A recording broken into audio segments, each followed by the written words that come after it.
بسم اللہ الرحمن الرحیم الحمد للہ کفا والصلاة والسلام علی سید المصطفى وآلہ المصطفى اما بعد فاعوذ باللہ من الشیطان الرجیم بسم اللہ الرحمن الرحیم یا ایہا الذین آمنوا اتقوا اللہ وکونوا مع الصادقین صدق اللہ العظیم۔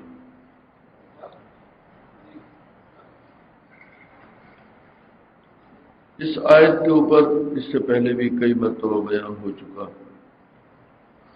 اور آپ نے اس آیت کے اوپر دوسرے بزرگوں کے بیانات بھی سنے ہوں گے۔ اس آیت میں حکم دیا جا رہا ہے کہ اے ایمان والو، تقوی کی زندگی اختیار کرو۔ تقوی کی زندگی اختیار کرو اور اس زندگی کو اختیار کرنے کے لیے کونوا مع الصادقین، کسی اللہ والے کو تلاش کرو اور اس کے ساتھ رہ پڑو، اس کی معیت اختیار کرو۔ مجھے اس ضمن میں اس وقت جو بات عرض کرنی ہے وہ بڑی اہم ہے، شاید اس سے پہلے آپ نے نہ سنی ہو۔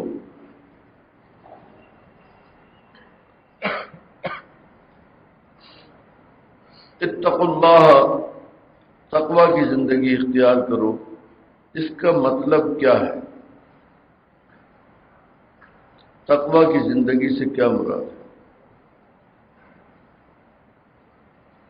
اصل میں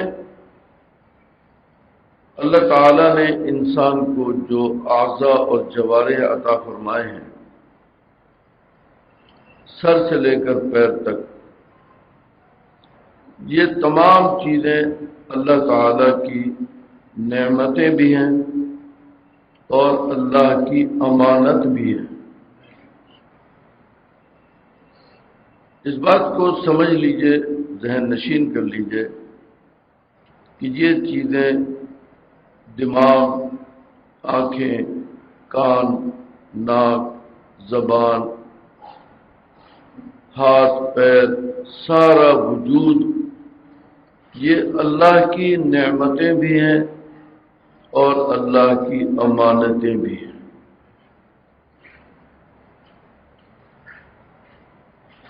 نعمت کا حکم اور ہے اور امانت کا حکم اور ہے۔ نعمت کا حکم تو یہ ہے کہ ان پر اللہ کا شکر ادا کیا جائے گا تو اللہ تعالیٰ اپنے وعدے کے مطابق ان نعمتوں میں اضافہ فرمائے گا۔ ہم اگر ایک ایک عضو کے اوپر الگ الگ دماغ کو سوچ کر ہم اس پر اللہ کا شکر ادا کریں گے، اللہ تعالی دماغ میں اضافہ فرمائیں گے۔ دماغ میں اضافے کا مطلب یہ نہیں ہے کہ وہ کوئی بڑا ہو جائے گا سائز میں، مطلب یہ ہے کہ اس کی صلاحیتوں کے اندر اضافہ ہوگا۔ صلاحیتوں میں اضافے کا مطلب کیا ہے؟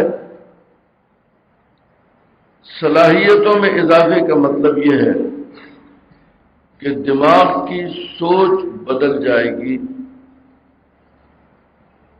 بجائے برائی کی سوچ کے نیکی کی سوچ دماغ میں پیدا ہو جائے گی۔ اگر ہم دماغ کا شکر ادا کریں کہ اللہ تیرا شکر ہے، تو نے ہمیں دماغ عطا فرمایا، تو اللہ کا وعدہ ہے کہ لئن شکرتم لأزیدنکم، تم اگر میرا شکر کرو گے میں اور زیادہ کروں گا۔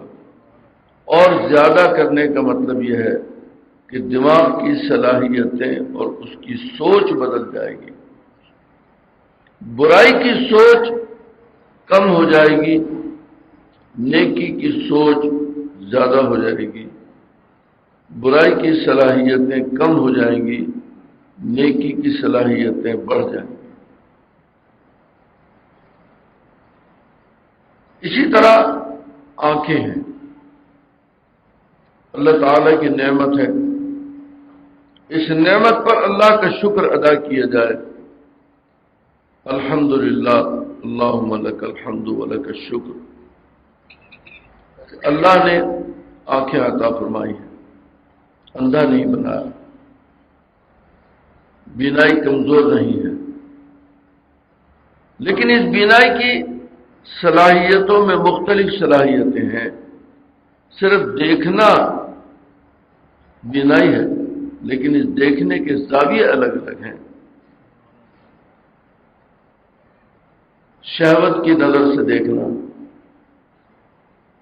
محبت کی نظر سے دیکھنا، ادب کی نظر سے دیکھنا، عظمت کی نظر سے دیکھنا، عداوت کی نظر سے دیکھنا، حسد کی نظر سے دیکھنا، کینے کی نظر سے دیکھنا، یہ سب نظر ہی تو ہے، اور یہ آنکھ کی صلاحیتیں ہیں۔ ان میں بعض صلاحیتیں بری ہیں، بعض صلاحیتیں اچھی ہیں۔ عداوت کی نظر سے دیکھنا، حسد کی نظر سے دیکھنا، کینے کی نظر سے دیکھنا، شہوت کی نظر سے دیکھنا، یہ برائی ہے۔ شہوت حرام کی نظر سے دیکھنا برائی ہے، شہوت حلال کی نظر سے دیکھنا عبادت ہے۔ بیوی کو دیکھنا شہوت کی نظر سے یہ عبادت ہے، نامحرم کو دیکھنا یہ حرام ہے۔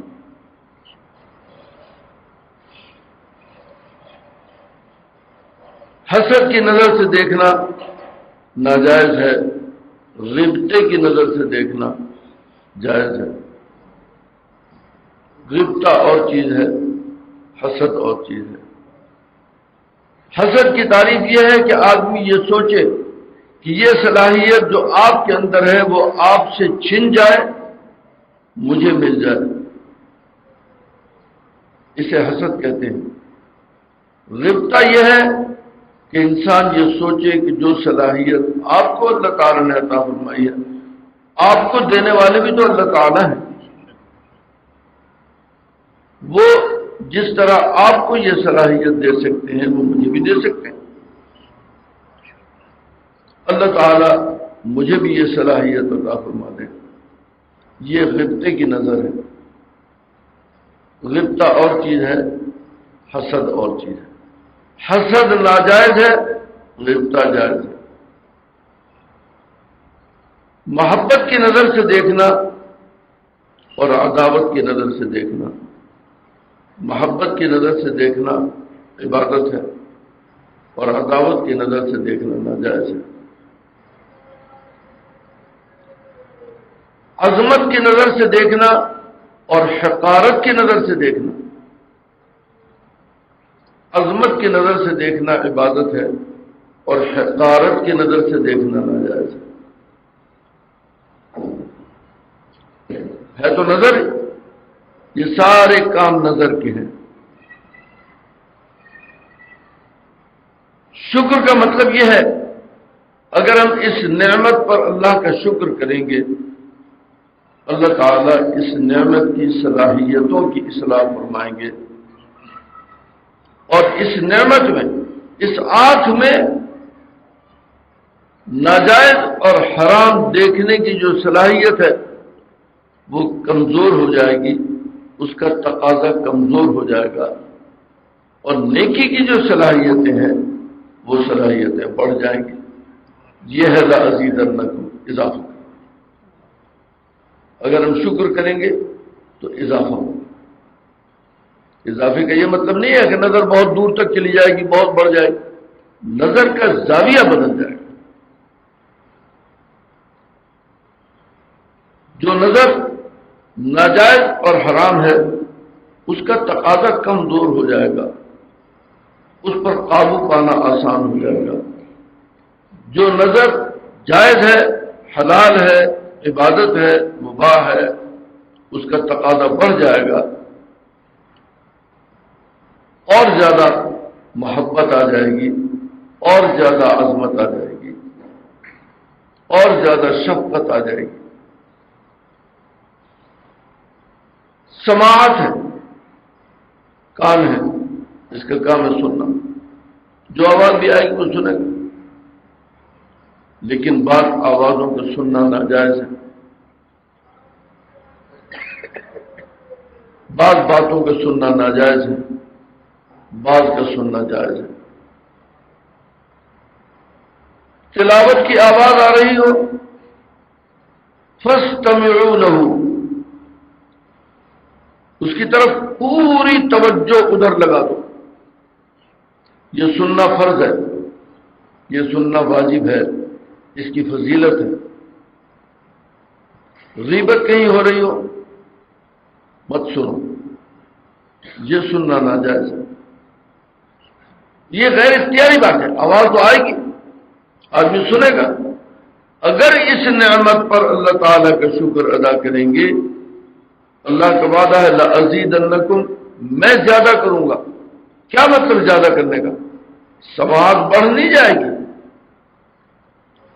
زیادہ کرنے کا مطلب یہ ہے کہ میں اس کی صلاحیتوں کی اصلاح کروں گا، میں اس کی صلاحیتوں کو تبدیل کروں گا۔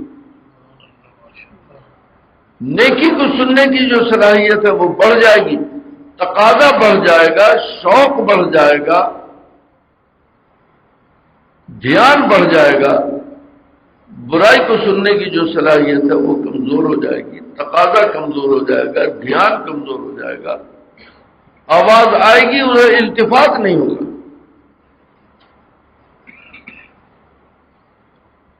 یہ معنی ہے اگر ہم اس پر شکر کریں گے تو اس شکر سے اس نعمت میں اضافہ ہو، یعنی اس کی نیکی کی صلاحیتیں بڑھیں گی اور گناہ کی صلاحیتیں، برائی کی صلاحیتیں گھٹیں گی۔ ایک مرتبہ کسی بھی نعمت کو سوچ کر الحمدللہ اللہم لک الحمد ولک الشکر کہنا، یہ رائے گا نہیں جاتا، ضائع نہیں ہوتا۔ اس شکر پر حق تعالی کی یہ نعمت ملتی ہے جو میں آپ کو بتا رہا ہوں۔ الحمدللہ کہنے سے کان کی صلاحیتیں تبدیل ہو جائیں گی، وہ صلاحیتیں جو برائی کی طرف جاتی ہیں، گانے سننے کی طرف، گالیاں سننے کی طرف، غیبت سننے کی طرف، جھوٹ سننے کی طرف، وہ تقاضا کمزور ہو جائے گا، اس طرف دھیان نہیں جائے گا، ادھر توجہ نہیں جائے گی، رغبت ختم ہو جائے گی الحمدللہ کہنے سے۔ اور جو نیکی کے تقاضے اس کے اندر ہیں وہ بڑھ جائیں گے، تیز ہو جائیں گے، اور اس سے لذت آئے گی، اس سے سرور آئے گا، اس سے ایک کیفیت پیدا ہوگی۔ قرآن پاک کی آواز جب کان میں آئے گی تو ایک عجیب کیفیت پیدا ہوگی۔ یہ اس الحمدللہ کی برکت ہے جو ہم نے اس تصور سے الحمدللہ کہا کہ اللہ تعالیٰ نے ہمیں کانوں کی نعمت عطا فرمائی۔ تمام اعضاء اور جوارح کا عمل اسی طرح ہے۔ زبان اللہ تعالیٰ نے بولنے کی طاقت عطا فرمائی۔ اس نعمت کو سوچ کر ہم اس پر اللہ کا شکر ادا کریں، الحمدللہ اللہم لک الحمد ولک الشکر۔ اس کا نتیجہ کیا ہوگا؟ زبان سارا دن بولتی ہے، جھوٹ، غیبت، ہر طرح کی باتیں، اچھی باتیں، بری باتیں۔ یہ سوچنا چاہیے کہ قرآن پاک کے ارشاد یہ ہے کہ ما یلفظ من قول الا لدیہ رقیب عتید، ایک لفظ بھی جو تمہاری زبان سے نکلتا ہے اس کے لیے ہم نے نگران فرشتے مقرر کیے ہیں، وہ اسے محفوظ کر دیتے ہیں۔ چھوٹی سے چھوٹی بات، ایک لفظ جو تمہاری زبان سے نکلا، نگران فرشتے اسے بھی محفوظ کر لیں گے۔ وَمَن يَعْمَلْ مِثْقَالَ ذَرَّةٍ خَيْرًا يَرَهُ، اور جو ذرے کے برابر نیکی کرے گا اس کو دیکھ لے گا قیامت میں جا کر۔ وَمَن يَعْمَلْ مِثْقَالَ ذَرَّةٍ شَرًّا يَرَهُ، اور جو شر اور برائی ایک ذرے کے برابر بھی، ایک حرف اور ایک لفظ تو بڑی چیز ہوتی ہے، ایک ذرے کے برابر بھی اگر کوئی شر کا ارتکاب کرے گا، یرا، اس کو بھی دیکھ لے گا، اس کو ضائع نہیں کیا جائے گا، وہ محفوظ کر کے اس کے سامنے کر دیا جائے گا، دیکھو یہ تم کر کیا ہے۔ یاد رہے یا نہ رہے، اس وقت یاد آ جائے گا، وہ چیز سامنے آ جائے گی۔ اس کو معمولی نہ سمجھیے، یہ بڑی بڑی بات ہے۔ اگر ایک لفظ پر اللہ تعالی نے مواخذہ کر لیا تو جان بچانی مشکل ہو جائے گی، ایک لفظ پر۔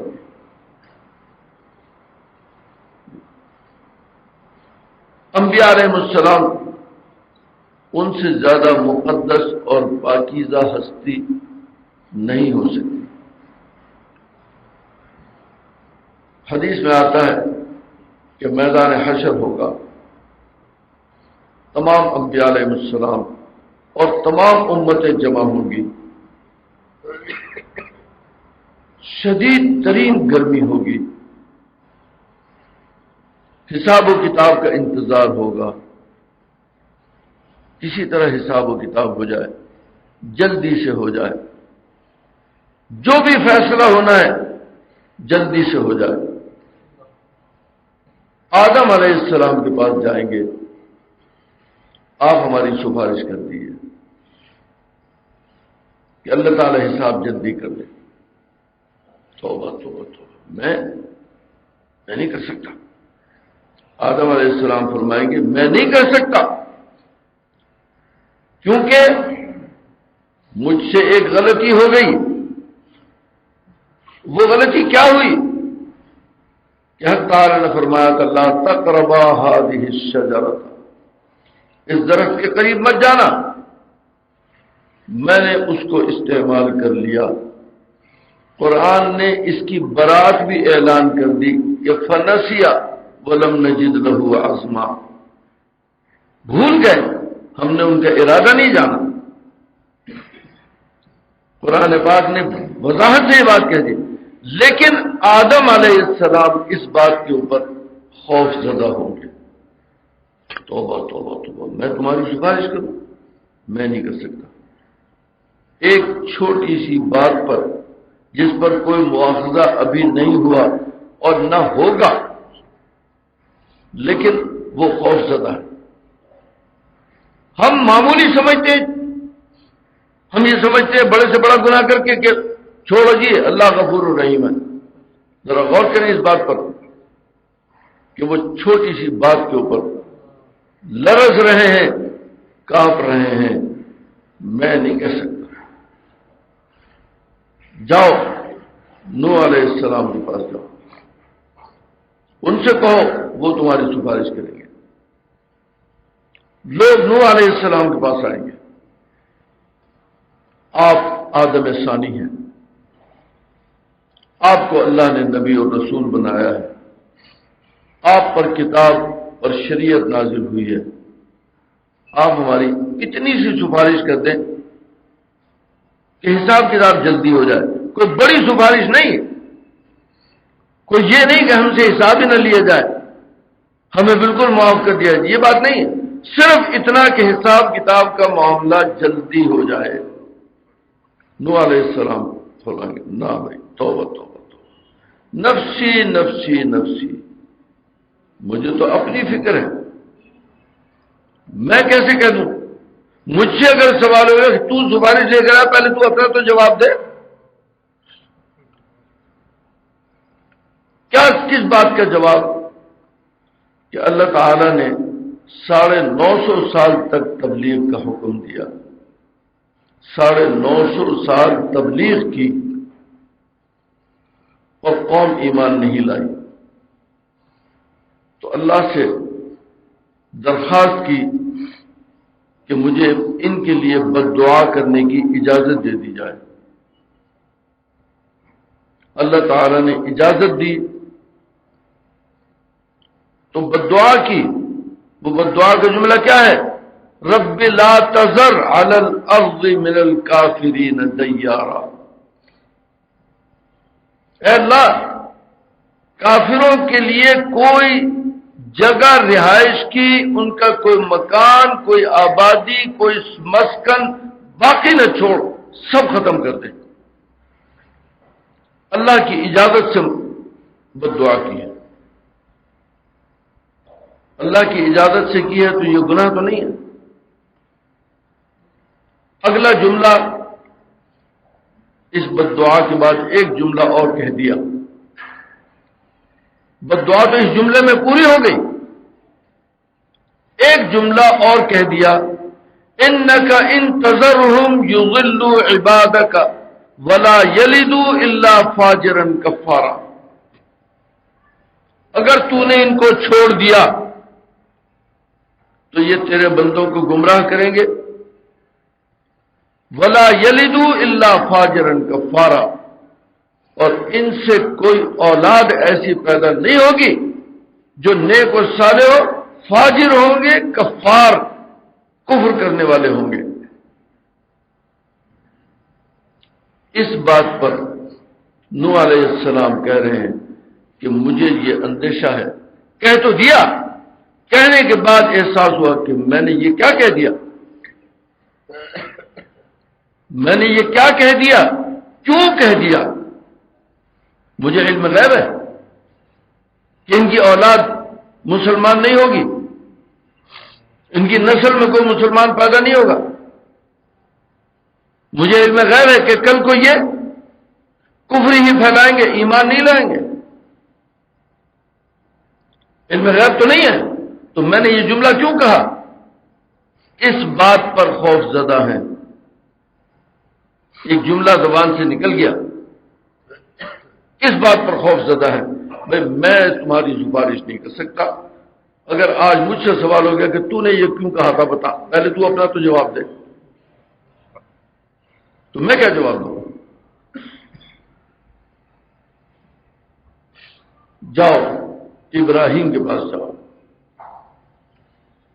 وہ لوگ ابراہیم کے پاس، ابراہیم علیہ السلام کے پاس آئیں گے، آپ ہمارے لیے سفارش کر دیجئے۔ وہ کہیں گے توبہ توبہ، میں نہیں کر سکتا، اس لیے کہ میرے ساتھ ایک بات ہے، 3 باتیں ایسی ہیں جو میری زبان سے نکل گئیں، آج اگر ان کے بارے میں سوال ہو گیا کہ تو نے یہ بات کیوں کہی، میں کیا جواب دوں؟ ایک بات تو یہ کہ جب میں اپنی بیوی کو لے کر آ رہا تھا سارا، تو ایک ملک میں جانا ہوا، اس ملک کے بارے میں یہ معلوم ہوا کہ یہاں کا بادشاہ اتنا ظالم ہے کہ اگر کسی کی بیوی حسین و جمیل ہو وہ اسے چھین لیتا ہے، لیکن بہن، ماں، بیٹی ان کو کچھ نہیں کہتا، بیوی کو چھین لیتا ہے۔ ابراہیم علیہ السلام وہاں پہنچے، اس نے سوال کیا یہ تمہارے ساتھ کون ہے؟ اس وقت روئے زمین پر اللہ پر ایمان لانے والے ابراہیم علیہ السلام اور ان کی بیوی کے علاوہ تیسرا کوئی آدمی نہیں تھا۔ روئے زمین پر اس وقت اللہ پر ایمان لانے والا ابراہیم علیہ السلام اور سارا کے علاوہ کوئی نہیں تھا،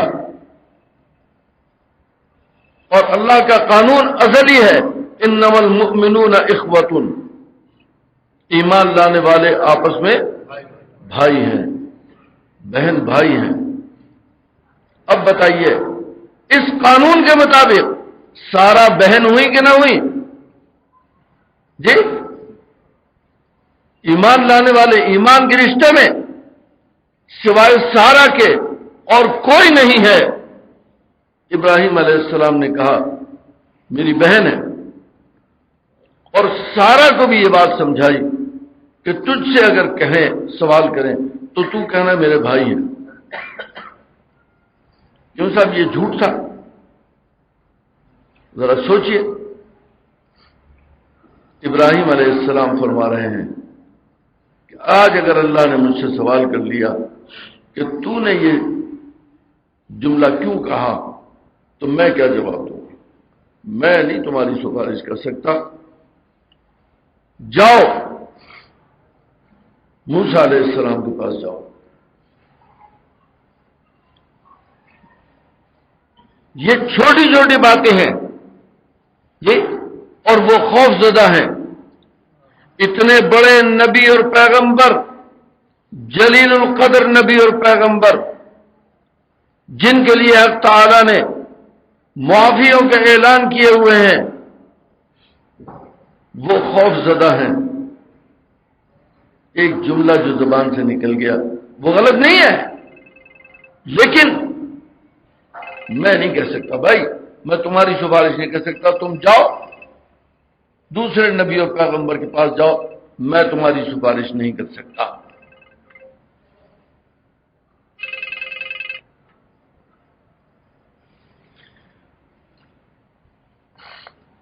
اب اس طرح سے موسیٰ علیہ السلام بھی جواب دے دیں گے، عیسیٰ علیہ السلام بھی جواب دے دیں گے۔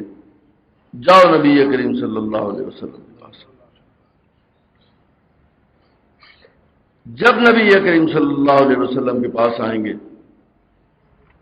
تو پہلے آپ بھی خوف زدہ ہوں گے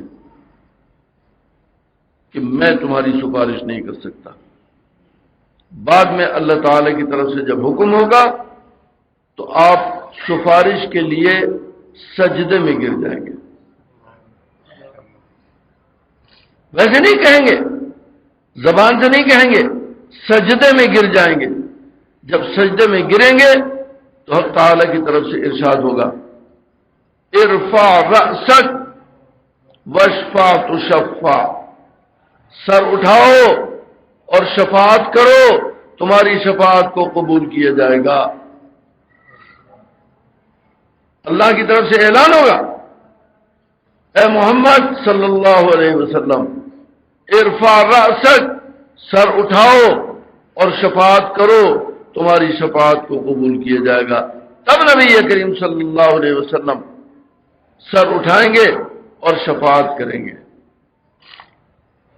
تو میں یہ عرض کر رہا ہوں کہ ذرا سوچئے، ہماری زبان سے سینکڑوں الفاظ نکلتے ہیں، ہم نے کبھی یہ سوچا کہ اللہ کی طرف سے اگر اس پر مواخذہ ہو گیا تو کیا ہوگا؟ ہم کبھی نہیں سوچتے۔ اگر ہم زبان کی اس نعمت پر سوچ کر اللہ کا شکر ادا کریں گے، الحمدللہ اللہم لک الحمد ولک الشکر، اس کا نتیجہ کیا ہوگا؟ لَأَزِيدَنَّكُمْ، میں اور زیادہ کروں گا۔ یہ مطلب نہیں ہے کہ بولنے کی طاقت اور زیادہ ہو جائے گی، مطلب یہ ہے کہ اس زبان کی صلاحیتوں میں جو نیکی کی صلاحیتیں ہیں وہ بڑھ جائیں گی، اور جو گناہ کی صلاحیتیں ہیں وہ کمزور ہو جائیں گی۔ اس پر اللہ کا شکر ادا کریں۔ اس طرح تمام اعضاء اور جوارح، ہاتھ، پیر، آنکھ، ناک، کان، ہر چیز اللہ کی نعمت بھی ہے اور اللہ کی امانت بھی ہے۔ نعمت کے اعتبار سے میں نے ذکر کر دیا۔ امانت کا مطلب کیا ہے؟ امانت کا مطلب یہ ہوتا ہے کہ آدمی امانت میں امین ہے۔ امین کو امانت میں خیانت کا اختیار نہیں ہوتا۔ اگر امین امانت میں خیانت کرے تو اس سے مواخذہ ہوتا ہے۔ یہ سب اعضاء اور جوارح اللہ کی امانت ہے۔ امانت کا مطلب یہ ہے کہ اللہ نے یہ اعضاء ہمیں عطا فرمائے تو ان اعضاء کو جہاں جہاں استعمال کرنے کی اجازت دی ہے وہاں استعمال کرنا امانت ہوگا، دیانت ہوگا، اور جہاں اللہ نے اجازت نہیں دی وہاں استعمال کرنا خیانت ہوگا۔ یہ بات ذہن نشین کر لیجئے کہ تمام اعضاء اور جوارح اللہ کی جیسے نعمت ہیں، نعمت کا میں نے ذکر کیا، اسی طرح یہ اللہ کی امانت ہے۔ امانت کا مطلب یہ ہے کہ ان اعضاء کو جس طرح استعمال کرنے کی اجازت دی ہے اگر اس اجازت کے مطابق استعمال کریں گے تو یہ دیانت ہوگی، اور اگر اس کے خلاف استعمال کریں گے تو یہ خیانت ہوگی، اور خیانت پر مواخذہ ہوگا۔ اب ایک ایک عزم کا جائزہ لیجئے۔ اللہ نے دماغ کے جو احکام عطا فرمائے ہیں، جو سوچنا اللہ نے جائز قرار دیا ہے اس حد تک سوچیں گے تو یہ دیانت ہے، اس سے ہٹ کر سوچیں گے تو خیانت۔ اللہ نے دیکھنے کی صلاحیت دی ہے، یہ امانت ہے، نعمت بھی ہے، امانت بھی ہے۔ دیکھنے کے لیے اللہ نے صلاحیت دی ہے، جہاں جہاں دیکھنے کی اجازت دی ہے وہاں دیکھنا دیانت ہوگا، اور جہاں دیکھنے سے منع کیا ہے وہاں دیکھنا خیانت ہوگا، اور خیانت پر مواخذہ ہوگا، خیانت پر مواخذہ ہوگا۔ سارے اعضاء اور جوارح کا حال یہ ہے، کان ہے سننے کے لیے، لیکن اللہ نے احکام عطا فرمائے کہ نہیں؟ سننے کے لیے احکام عطا فرمائے، یہ سنو یہ نہ سنو، یہ سنو یہ نہ سنو، اللہ نے احکام عطا فرمائے۔ ان احکام کو معلوم کرنا ہماری ذمہ داری اور ہمارا فریضہ ہے۔ کیا احکام ہے؟ کیا کیا دیکھنے کی اجازت ہے؟ کیا کیا سننے کی اجازت ہے؟ کیا کیا سوچنے کی اجازت ہے؟ کیا کیا بولنے کی اجازت ہے؟ اللہ نے تمام اعضاء کے احکام عطا فرمائے۔ پورا قرآن پاک اور احادیث کا ذخیرہ ان احکامات سے بھرا ہوا ہے۔ سوچئے اللہ نے کیا سننے کی اجازت دی ہے، وہ سننا دیانت ہوگا، اس کے خلاف جس چیز کو سننے سے منع کیا ہے اس طرف کان لگانا خیانت ہوگا، اور خیانت پر مواخذہ ہوگا۔ بولنے کی اجازت دی ہے، بولنے کی صلاحیت پیدا کی ہے، جو کچھ بولنے کی اجازت ہے وہ بولو، اور جو کہنے سے بولنے سے منع کیا وہ نہ بولو۔ خبردار زبان سے یہ اس قسم کے کلمات مت نکالو جس میں دین کی توہین ہوتی ہو، جس میں اللہ کی توہین ہوتی ہو، جس میں اللہ کے رسول کی توہین ہوتی ہو، جس میں شاعر اسلام کی توہین ہوتی ہو، شاعر دین کی توہین ہوتی ہو۔ خبردار اس قسم کا کوئی جملہ زبان سے مت نکالو۔ اگر تم نے نکالا ان تحبط اعمالکم، تمہارے اعمال ضائع ہو جائیں گے، وانتم لا تشعرون، اور تمہیں پتہ بھی نہیں چلے گا۔ معمولی بات نہیں ہے، معمولی بات نہیں، بڑی اہم بات ہے۔ اللہ نے ہمیں ہماری زبان پر پابندی لگائی، یہ امانت ہے، امانت ہے۔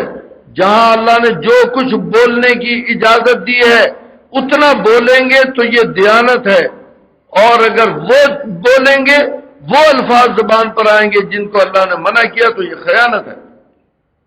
دیانت اور خیانت دونوں باتیں ذہن نشین رکھیے گا۔ اللہ کے احکام کے مطابق ان اعضاء کو استعمال کرنا دیانت ہے، اور اللہ کے احکام کے خلاف ان اعضاء کو استعمال کرنا خیانت ہے۔ یہ ہے ایک معیار۔ میں نے عرض کیا کہ یہ تمام اعضاء اور جوارح اللہ کی نعمت بھی ہیں اور اللہ کی امانت بھی ہے۔ ان کو سوچئے، اصل میں اب تقوی کس چیز کا نام ہوگا؟ یا ایھا الذین آمنوا اتقوا اللہ، اے ایمان والو تقوی کی زندگی اختیار کرو۔ تقوی کس چیز کا نام ہے؟ تقوی نام ہے ان تمام اعضاء اور جوارح کی صلاحیتوں کو سوچنا، سمجھنا، ان کے بارے میں اللہ کے احکام کو معلوم کرنا اور اللہ کے احکام کے مطابق ان اعضاء اور جوارح کو استعمال کرنا اور اللہ کی نافرمانی سے ان اعضاء اور جوارح کو بچانا، اس کا نام ہے تقوی۔ تقوی اس چیز کا نام ہے۔ یہ کوئی معمولی بات نہیں ہے۔ پوری زندگی انسان کی، حتیٰ کہ جو سانس انسان کے اندر جاتا ہے، اگر وہ نہ جائے تو کیا ہوگا؟ موت۔ اور جانے کے بعد اگر واپس نہ آئے تو کیا ہوگا؟ پھر بھی موت۔ تو معلوم ہوا ہر سانس کے اندر دو حیثیتیں ہیں، ایک اندر جانا، یہ بھی اللہ کی نعمت ہے، ایک اس کا باہر آنا، یہ بھی اللہ کی نعمت ہے۔ اس کے لیے بھی اللہ تعالی نے احکام رکھے ہیں، اس کے لیے بھی احکام۔ پوچھو، سمجھو، شریعت کی کتابیں دیکھو، سانس لینے کے احکام کیا ہیں، ان کے مطابق اگر ہم نے اس سانس کو استعمال کیا تو یہ نعمت کا شکر ہوگا، امانت کی دیانت ہوگی، اور اگر ہم نے اس کے خلاف استعمال کیا تو یہ نعمت کی ناشکری ہوگی اور امانت کے اندر خیانت ہوگی۔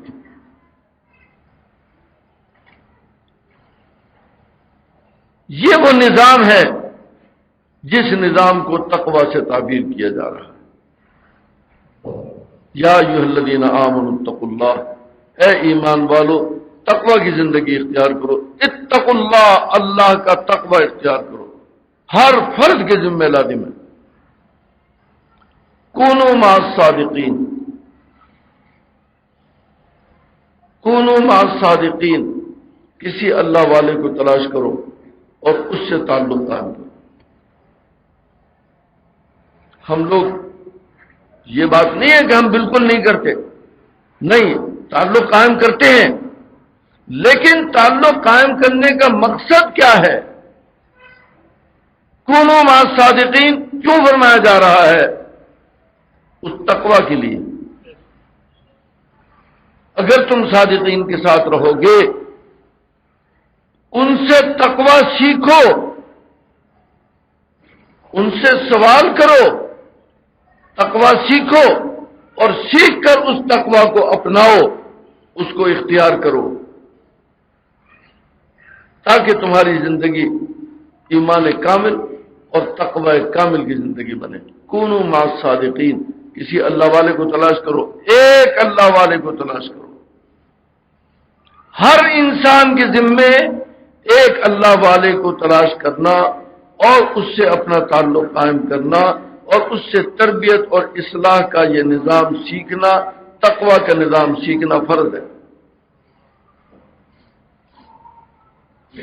کونو جمع کا صیغہ ہے، صادقین بھی جمع کا صیغہ ہے۔ جیسے وضو کے مسائل میں بیان فرمایا، فاغسلوا وجوہکم، جب نماز کے لیے کھڑے ہو تو اپنے چہروں کو دھو۔ کتنے چہرے ہیں؟ ایک۔ تو پھر چہروں کیوں فرمایا؟ اس لیے کہ دھونے والے بھی متعدد ہیں، فاغسلوا، اس لیے چہرے بھی متعدد ہیں۔ فائدہ یہ ہے کہ جب دو صیغے جمع کے آ جائیں تو انقسام احاد، عدد احاد ہوتی ہے، اس کا ہر آدمی اس کے ہر صفت کے ساتھ متصف ہوگا۔ اسی طرح کونوا مع الصادقین، یہ معنی نہیں ہے کہ صادقین کی کوئی جماعت تلاش کرو اور اس جماعت کے ساتھ مل جاؤ. تم سب بھی جمع ہو، صادقین بھی جمع ہے. ہر آدمی اپنے لیے ایک کو تلاش کرے، ایک اللہ والے کو تلاش کرے اور اس کی معیت اختیار کرے. یہ قرآن پاک کا اسلوب ہے، اس کا طریقہ ہے بیان کرنے کا. صادقین کے ساتھ وابستہ رہو، ان سے تقوی سیکھو. کیا معنی ہے تقوی سیکھنے کا؟ ان سے پوچھو کہ ذہن کے اندر جو وساوس آتے ہیں ان کا علاج کیا ہے،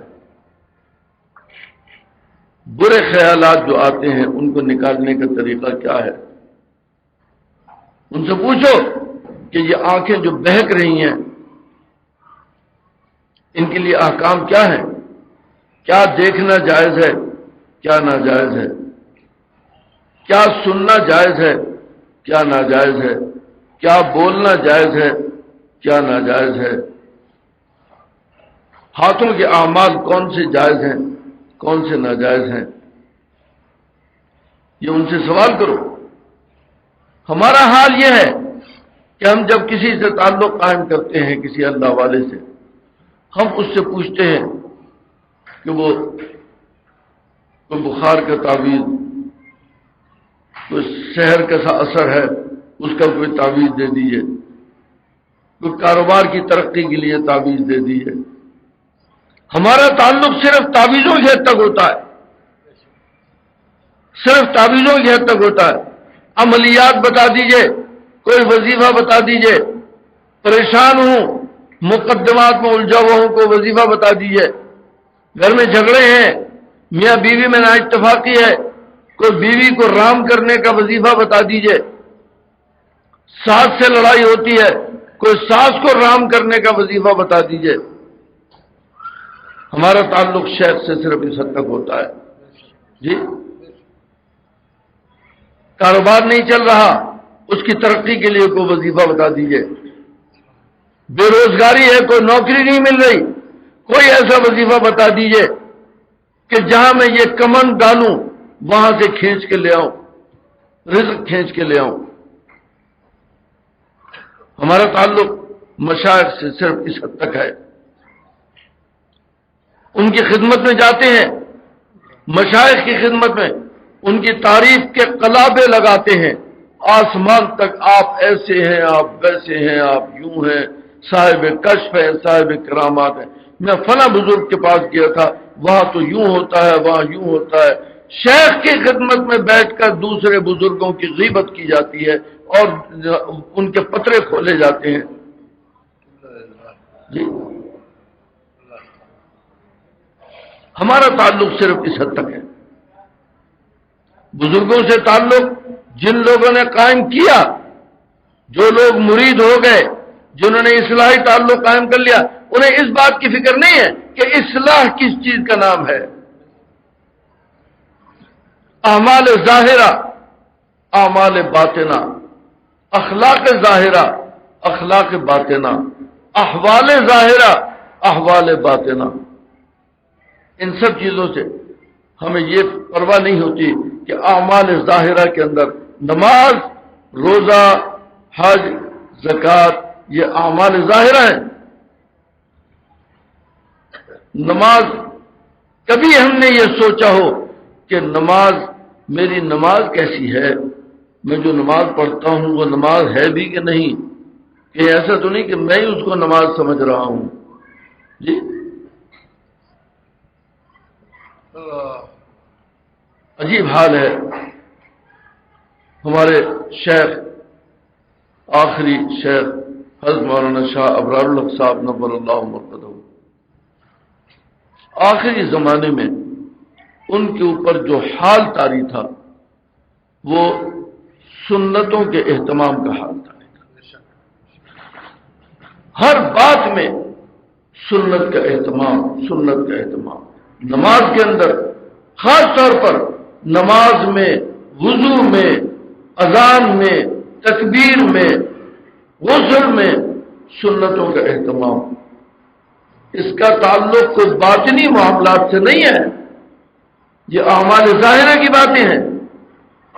لیکن جب اعمال ظاہرہ ہی بگڑ جائیں تو شیخ اعمال باطنہ کو کیا کرے گا؟ جب اعمال ظاہرہ بگڑ جائیں، غیبت عام، جھوٹ عام، جی غیبت عام، جھوٹ عام، دھوکہ عام، ملاوٹ عام، فریب عام، رشوت عام، سود عام، یہ تو وہ چیزیں ہیں جن کے تعلق بالکل اعمال ظاہرہ سے، یہ حلال ہے یہ حرام ہے۔ حدیث میں فرمایا الحلال بین والحرام بین، حرام بھی واضح ہے حلال بھی واضح ہے، لیکن ہمارے لیے تو وہ پردے میں ہے، نہ ہمارے لیے حلال ظاہر ہے نہ حرام ظاہر۔ مجبوراً مشائخ نے بھی اپنے مریدین کی تربیت صرف اعمال ظاہرہ تک محدود کر لی۔ ان کی نمازیں درست کرا دو، ان کے روزے درست کرا دو، ان کے حج درست کرا دو، جی ان کی وضو اور ان کی اذانیں درست کرا دو، یہ صرف اعمال ظاہرہ کے اندر، حالانکہ اعمال ظاہرہ اور اعمال باطنہ شیخ کا کام تھا کہ وہ اعمال باطنہ وہ یہ بتائے کہ نماز میں کھڑے ہو کر انسان ڈوب جائے اور اسے سوائے اللہ کے کچھ نظر نہ آئے اور سوائے اللہ کی آواز کے کچھ سنائی نہ دے اور سوائے اللہ کے دھیان کے کوئی تصور نہ آئے، وہ طریقہ کیا ہے؟ جی آدمی نماز میں اس طرح کھڑا ہو کافر کا طرح گویا وہ اللہ کو دیکھ رہا ہے، فَإِن لَّمْ تَكُن تَرَاهُ فَإِنَّهُ يَرَاكَ، اگر وہ نہیں دیکھ رہا تو اللہ تو دیکھ رہا ہے۔ اس کا طریقہ کیا ہے؟ جی بس اتنی تسلی، یہ بالکل ابتدائی بات ہے کہ وساوس جو آتے ہیں اس کا ہو غم کیوں، ابس اپنے جی کو جلانا برا ہے، خبر تجھ کو اتنی بھی نادا نہیں ہے، وساوس کا آنا کہ لانا برا ہے۔ یہ وساوس کی حد تک کیا چیز ہوتی ہے؟ وساوس انسان کے ذہن میں جب کوئی خیال آتا ہے نکل جاتا ہے، آتا ہے نکل جاتا ہے، اس کو وسوسہ کہتے ہیں۔ وہ خیال جب بار بار آنے لگتا ہے، بار بار آنے لگتا ہے، اس کو خواہش اور تمنا کہتے ہیں۔ جب وہ خیال آ کر جم جاتا ہے نکلتا ہی نہیں، اس کو عزم کہتے ہیں۔ پھر جب انسان اس خیال کی تکمیل کے اسباب اختیار کرتا ہے، اس کے ذرائع اختیار کرتا ہے، اس کو ارادہ کہتے ہیں۔ پھر جب انسان اس ارادے کی تکمیل کے لیے اس کی وہ متعین کرتا ہے کہ میں یہ کام کیوں کر رہا ہوں، کس کے لیے کر رہا ہوں، اس کو نیت کہتے ہیں۔ ان تمام باتوں کے بعد اب عمل کا درجہ آتا ہے۔ ہم اس پہلے درجے وسوسے میں الجھے ہوئے ہیں، اوپر کی ساری باتیں بھول گئے، اس وسوسے کے درجے میں الجھے ہوئے ہیں کہ یہ وساوس بہت آتے ہیں، اور شیخ بھی اسی میں الجھے ہوئے ہیں کہ وہ وساوس کا علاج ہی بتا رہے ہیں بس، کہ اس کا علاج یہ ہے، اس کا علاج یہ ہے، اس کا علاج یہ ہے۔ یہ سلوک و تربیت نہیں ہے، سلوک و تربیت اس کے بہت بعد ہے، وہ بہت آگے ہے جانا۔ یہ اعمال ظاہرہ ہے جن کو درست کرنا ہر مسلمان کی ذمہ داری ہے کہ وہ نماز پڑھے، نماز کے طریقے پر پڑھے۔ ہمیں یہ نہیں معلوم ہوتا کہ نماز میں قرات کیسے ہوتی ہے، ہمارے ہونٹ نہیں ہلتے، ہماری زبان نہیں ہلتی، ہمارا جبڑا نہیں ہلتا، کیوں جی؟ ہمارا سانس اندر سے باہر کو نہیں آتا، ہمیں یہ پتہ ہی نہیں کہ قرات کے شرائط کیا ہیں، اس کے اندر مخارج کیا ہوتے ہیں، اس میں صفات کیا ہوتی ہیں۔ یہ تو سب اعمال ظاہرہ بالکل ابتدائی درجے کی بچوں والی باتیں ہیں، ہم اس میں الجھے ہوئے، ہماری وہ درست نہیں ہے، اس لیے کہ ہمیں ان کی درستگی اور ان کی اصلاح کی پرواہ بھی نہیں ہے، سمجھے؟ ہماری تو فکر اس بات پر ہوتی ہے کہ حضرت کوئی تعویذ دے دیجیے، میں فلاں لڑکی سے شادی کرنا چاہتا ہوں اور وہ اس کے اماں ابا نہیں مانتے، کوئی ایسے تعویذ دے دیجیے کہ وہ بھاگ کے میرے پاس آ جائے۔ بس یہ تعویذ چاہیے.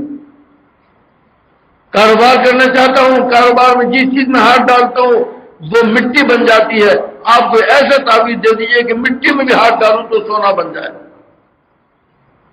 بس یہ شیخ سے کام لیا جا رہا ہے. مشائخ سے اعمال، اخلاق، احوال، ان کی تربیت، ان کی کیفیات، ان باتوں کی تو سوچ ہی نہیں ہے ہمارے اندر. خطوط آتے ہیں لوگوں کے، اصلاحی خطوط آتے ہیں، میاں بیوی کے جھگڑے ہیں، کاروبار کے جھگڑے ہیں، گھریلو جھگڑے ہیں، بس ان کے لیے دعا کی درخواست. بس آخر میں اس کا جواب کیا لکھیں؟ اچھا دعا کرتا ہوں. بس یہ جواب ہے. ہر بات کا جواب اچھا دعا کرتا ہوں، اچھا دعا کر. سارے خط میں سوائے اس کے کہ یہ جھگڑا ہے اس کے لیے دعا کیجئے، اچھا بھی دعا کرتا ہوں. یہ جھگڑا ہے اس کے لیے دعا کیجئے، اچھا بھی دعا کرتا ہوں. سوائے ایک جملے کے کہ بھئی یہی جواب ہے، اچھا دعا کرتا ہوں، اور کوئی جواب نہیں. نہ کسی نے کوئی بات پوچھی، نہ کسی کو کوئی جواب دیا. یہ حالات ہیں. عزیزان من، میں اس لیے یہ بات کہہ رہا ہوں کہ یہ سمجھیے، اگر ہم چاہتے ہیں اصلاح اور تربیت تو ہمیں اپنے اعضاء اور جوارح کی صلاحیتوں کا جائزہ لینا پڑے گا، اور یہ سمجھنا پڑے گا کہ ان اعضاء اور جوارح کی صلاحیتوں میں کون کون سے کام جائز اور کون کون سے کام ناجائز ہیں. جو جائز ہیں اگر ہم ان کو اختیار نہیں کر رہے، نہیں کر سک رہے، تو انہیں اختیار کرنے کا طریقہ کیا ہے. جو ناجائز ہیں اگر ہم ان سے نہیں بچ رہے یا بچنا چاہتے ہیں نہیں بچ سک رہے تو ان سے بچنے کا طریقہ کیا ہے. یہ اعمال ظاہرہ ہیں. جب ان سے آگے نکلیں گے اور ان کے اندر پختگی آ جائے گی، پھر اعمال باطنہ کہ وہ کیفیات جو نماز کا ایک فائدہ قرآن پاک نے یہ بیان فرمایا کہ ان الصلاۃ تنہا عن الفحشاء والمنکر، نماز فحشات اور منکرات سے انسان کو روک دیتی ہے. اب آگے چلیے، اگر نماز کی اصلاح ہو گئی اور پوری طرح عین سنت کے مطابق نماز ادا ہونے لگی اور اس کے تمام عیوب دور کر لیے گئے، پوچھ کر ایک ایک بات کی اصلاح کر لی گئی، اب دیکھیے کہ وہ نماز منکرات اور فحشات سے روکتی ہے یا نہیں. اگر نہیں روکتی، اب شیخ سے پوچھو کہ اس کا طریقہ کیا ہوگا، کیسے ہماری نماز کے اندر یہ تاثیر پیدا ہو کہ ہم ہمیں فحشات سے اور منکرات سے روکیں. لیکن یہ جب ہے پہلے نماز تو صحیح ہو، پہلے ہمارے ظاہری تو صحیح ہو، تب اگلا قدم ہوگا. پھر یہ پوچھئے، غصہ آتا ہے، غصے کے تقاضے پر عمل نہیں کرنا چاہیے. کہاں غصے پر عمل کرنا جائز ہے، کہاں ناجائز ہے، کس تقاضے پر عمل کرنا جائز ہے، کس تقاضے پر عمل کرنا ناجائز ہے. یہ باتیں پوچھنے کی ہیں. صرف تعویذ گنڈوں کے لیے پوچھنا یا جھگڑوں کے لیے دعائیں کرانا اور صرف ان مسائل کو پوچھنا، یہ کوئی سلوک و تصور اور خانقاہوں کا نظام نہیں ہے. خانقاہیں اس لیے نہیں بنائی جاتی. خانقاہیں بنائی جاتی ہیں انسان کو انسان کامل بنانے کے لیے، انسان کو ولی کامل بنانے کے لیے. یہ بنائی جاتی ہے تربیت کے لیے. آئینہ بنتا ہے رگڑے لاکھ جب کھاتا ہے دل، کیا بتائیں دل بڑی مشکل سے بن پاتا ہے دل. ہم نے رابطے ختم کر دیے. ہمارا رابطہ اگر ہے تو وہ صرف دنیاوی اغراض کے لیے، دنیاوی ضرورتوں کے لیے رہ گیا. اس سے زیادہ ہمارا کوئی رابطہ نہیں ہے. تو اس لیے بھائی، یا ایھا الذین آمنوا اتقوا اللہ، اے ایمان والو تقوی اختیار کرو. تقوی اختیار کرو کا یہ مطلب نہیں ہے کہ تم یہ تعویذ گنڈے پوچھو. تقوی اختیار کرو، اپنی تمام صلاحیتوں کا جائزہ دو سر سے پیر تک. ان صلاحیتوں کے حلال حرام، جائز ناجائز، مباح اور ممنوع ساری باتیں معلوم کرو اور ان پر عمل کرو. پھر اگر کہیں عمل نہ کر سکو اور گاڑی رک جائے تو اپنے مربی اور اپنے شیخ سے پوچھو کہ اب گاڑی کو دھکا لگانے کا طریقہ کیا ہے. پھر پتہ لگے گا. یہ ہے اصلاح باطن کے اندر. کونوا مع الصادقین، اس کا طریقہ یہ بیان فرمایا کہ کسی ایک اللہ والے کو تلاش کرو اور تلاش کر کے اس کی معیت اختیار کرو. معیت کا یہ مطلب نہیں ہوتا کہ اس کے پاس جا کے رہ پڑو. معیت کا مطلب یہ ہے کہ آپ اس کا رابطہ مکمل اور مضبوط رابطہ ہونا چاہیے. اس میں غفلت، راہ میں جب مل گئے صاحب سلامت ہو گئے. یہ بھی کچھ ملنے میں ملنا ہے کہ غیروں کی طرح راہ میں جب مل گئے صاحب سلامت ہو گئے. جی 2-4 مہینے کے بعد ایک خط لکھ دیا، وہ حضرت میں کچھ مصروف تھا اور کچھ مشاغل تھے اور وہ کچھ مجبوریاں تھی، اس لیے میں خط نہیں لکھ سکا. امید ہے کہ آپ مجھے معاف فرمائیں گے. اچھا بھی معاف ہے، جاؤ بس. اور کیا جواب ہے؟ کوئی ڈنڈا لے کر مسلط ہونے ذرا، بس یہی جواب ہے. اور کیا جواب؟ 2-4 مہینے کے بعد تو خط آ گیا اور آپ نے یاد دہانی کرا دی. اور اس کے اندر بھی پھر اس میں بھی سارے گھریلو جھگڑے، کاروباری جھگڑے، بیماریوں کے جھگڑے، جادو ٹونے اور شہر اور آصف کے جھگڑے. ان کا تعلق اصلاح باطن سے کیا ہے بھائی؟ یہ کوئی اصلاح و تربیت کی باتیں ہیں کیا؟ میں اکثر و بیشتر خطوط میں لوگوں کو لکھ دیتا ہوں، بھائی کسی عامل سے رجوع کرو، میں عامل نہیں ہوں. اچھا، بعض لوگ مسائل فتاوا پوچھتے ہیں، فتوے پوچھتے ہیں. یاد رکھیے شیخ کا کام فتوا بتانا نہیں ہے. شیخ کا کام فتوا بتانا نہیں ہے. فتوے سے متعلق جو بات ہو کسی مفتی کے پاس جاؤ. اچھا، اب یہ کیا بات ہوئی؟ فتوے کے لیے مفتی کے پاس جاؤ، تعویذ گنڈوں کے لیے کسی عامل کے پاس جاؤ، بیماری ہو تو کسی حکیم ڈاکٹر کے پاس جاؤ. تو حضرت شیخ کس علاج کی، کس مرض کی دوا ہے؟ جی،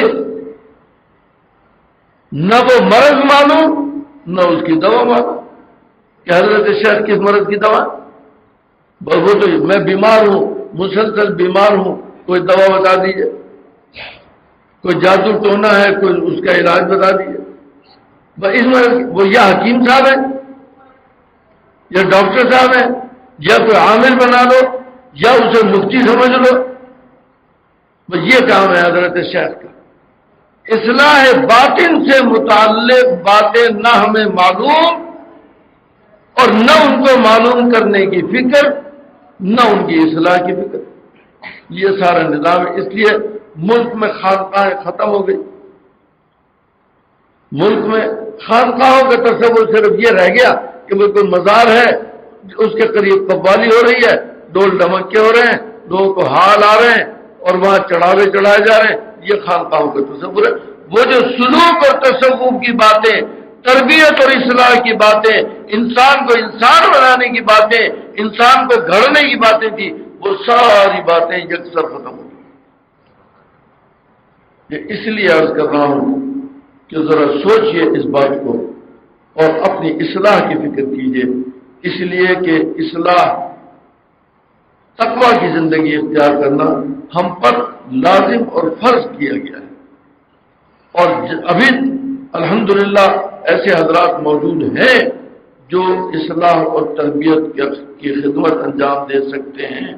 اگر خدا نہ خواستہ یہ بھی اٹھ گئے تو پھر ڈھونڈے سے بھی کہیں یہ لوگ نہیں ملیں گے.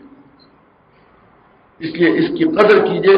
ابھی جو 2-4 خانقاہیں موجود ہیں ان کو حقیقتاً خانقاہ سمجھ کر یہ سب باتیں، مسئلہ پوچھنا ہو کسی مفتی کے پاس جاؤ، تعویذ گنڈا لینا ہو کسی عامل کے پاس جاؤ، بیماری کا علاج کرانا ہو کسی حکیم اور ڈاکٹر کے پاس جاؤ. یہ شیخ کا کام نہیں ہے. ہاں، تقویٰ کی زندگی سیکھو. خوابوں کی تعبیر یہ بھی ایک مسئلہ ہے. میں نے یہ خواب دیکھا، میں نے یہ خواب دیکھا. حضرت فرمایا کرتے تھے نہ شبم نہ شب پرستم کے حدیث خواب ہوئے ہوں. نہ میں رات ہوں نہ رات کی پوجا کرنے والا ہوں کہ خواب کی باتیں میں تو. خواب کی تعبیر ہر آدمی جسے 2-4 بار داڑھی کے دیکھ لیے اس کے بعد تعبیر لینے پہنچ گئے. خواب ہر آدمی سے بیان نہیں کرنا چاہیے. اور خواب کی تعبیر کے لیے جتنے علوم کی ضرورت ہے اتنے علوم کا جاننے والا آج مجھے تو کوئی نظر نہیں آتا. اس لیے خواب کی تعبیر ہر آدمی کے بس کا کام نہیں ہے. ان باتوں کو چھوڑو. اصلاح باطن کے لیے سمجھو کہ اصلاح باطن کیا ہے. اس کے لیے چند کتابوں کے نام لیتا ہوں, ذرا توجہ سے سنیں اور سمجھیں. چند کتابوں کے نام لیتا ہوں. بنیادی طور پر سب سے پہلے حضرت ڈاکٹر عبداللہ صاحب رحمۃ اللہ علیہ کی کتاب ہے معمولات یومیہ, اور حکیم الامت حضرت تھانوی رحمۃ اللہ علیہ کی کتاب ہے قصد السبیل. ان دو کتابوں کا مطالعہ کیجیے, بغور مطالعہ کیجیے. یہاں سے یہ سمجھ پیدا ہونی شروع ہوگی. معمولات یومیہ اور قصد السبیل, ان کے بعد اب یہ فکر پیدا ہوگی کہ وہ اعمال حسنہ کیا ہے اور سیئہ کیا ہے. اس کے لیے چند کتابوں کے نام لیتا ہوں. حکیم اختر صاحب دامت برکاتہم کی کتاب ہے روح کی بیماریاں اور ان کا علاج. حکیم الامت حضرت تھانوی رحمۃ اللہ علیہ کی کتاب ہے تہذیب الاخلاق. تہذیب الاخلاق حضرت ڈاکٹر عبداللہ صاحب رحمۃ اللہ علیہ کی کتاب ہے اسوہ رسول اکرم صلی اللہ علیہ وسلم. اس کے بعد جب یہ معلوم ہو جائے کہ اعمال اور اخلاق یہ ہیں, اب ان اعمال اور اخلاق کا اپنے اندر جائزہ لینے کے لیے کہ میرے اندر ان میں سے کیا ہے کیا نہیں ہے, کیا ہونا چاہیے اور کیا ہے جو نہیں ہونا چاہیے, اس کا جائزہ لینے کے لیے امام غزالی رحمۃ اللہ علیہ کی کتاب تبلیغ دین, امام غزالی رحمۃ اللہ علیہ کی کتاب تبلیغ دین, ان کتابوں کو پڑھیے. ان سے بڑی کتابوں کے نام نہیں لیتا اس لیے کہ وہ آج کے دور میں لوگوں کے سمجھنے کی نہیں ہے, وہ علماء کے کام کی. التکشف وغیرہ یہ آج کے عوام کے سمجھنے کی کتابیں نہیں ہیں. یہ کتاب ہو رہی ہے اصلاح الاخلاق. کس کی ہے؟ اچھا, اصلاح الاخلاق. وہ بھی وہی بات ہے جو اخلاق کی کتابیں ہیں. اصلاح الاخلاق حکیم اختر صاحب کی کتاب. ان کتابوں کا مطالعہ کیجیے, لیکن مطالعہ کیسے؟ ان کتابوں کو یاد رکھیے, یہ نہیں ہے کہ آپ نے کتاب شروع کی اور جب تک وہ ختم نہ ہوئی اس کو نہ چھوڑا. اس طرح کوئی فائدہ نہیں ہوتا. ان کتابوں کو سبقن پڑھیے, سبقن ایک صفحہ دو صفحے سبقن پڑھیے, اور اس میں پینسل اپنے پاس رکھیے, پینسل لے کر پڑھیے. جو حرف, جو جملہ, جو پیرا سمجھ میں نہ آئے اس پر نشان لگا لیجئے, اور میں بہرحال یہاں خدمت کے لیے تیار ہوں. انشاءاللہ نشان لگا لیجئے, سمجھ لیجئے, انشاءاللہ میں سمجھا دوں گا.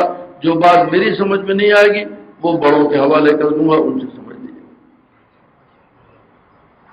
لیکن اس طرح تدریجاً سبقن اگر چلیں گے اور سمجھ کر پڑھیں گے اور اپنا جائزہ لے کر پڑھیں گے تو انشاءاللہ اصلاح ہوگی. اور ان باتوں کی طرف بالکل یہ جو باتیں ہیں نا, جو میں نے جیسے عرض کر دیا کہ بھئی کوئی علاج معالجے کی بات ہو تو کسی حکیم ڈاکٹر سے رجوع کرو, کوئی سحر آسر کی بات ہو تو کسی عامل سے رجوع کرو, کوئی خواب کی تعبیر کی بات ہو کسی معبر سے رجوع کرو. سمجھا؟ یہ اس قسم کی باتوں کے لیے خانقاہ میں کسی اپنے مربی اور اپنے شیخ سے ان باتوں کی طرف, گھریلو جھگڑوں کی بات ہے, تعویذ گنڈوں کی بات ہے, تو بھئی اس کے لیے کسی عامل سے رجوع کرو. ان جھگڑوں کو اپنے مربی اور اپنے شیخ کے سامنے رکھ کر اس کا بھی وقت ضائع کرنا اور اپنے بھی وقت ضائع کرنا اچھی بات نہیں ہے. اپنے لیے اصلاح اعمال و اخلاق کی فکر کیجئے اور ان اعمال و اخلاق کو سمجھیے کیا ہے, اور اس کے بعد ان کی تربیت کے لیے کوشش کیجئے. اللہ تعالیٰ اپنی رحمت سے کامیابی عطا فرمائے. وآخر دعوانا الحمدللہ. اب مجھے اس کا نام بتایا یہ تو ایک بہت بڑی یہ ٹیپ کے اندر موجود ہے یار، اب میرے پاس اتنا وقت نہیں ہے. میرے پاس اس سے میرے پاس آ جائیے. اللهم صل على محمد وعلى آل محمد.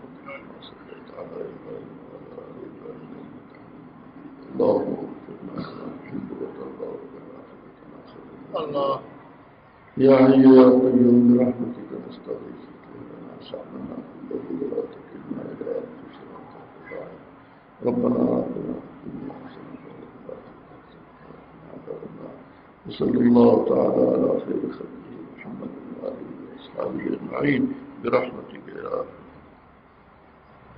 جزاک اللہ.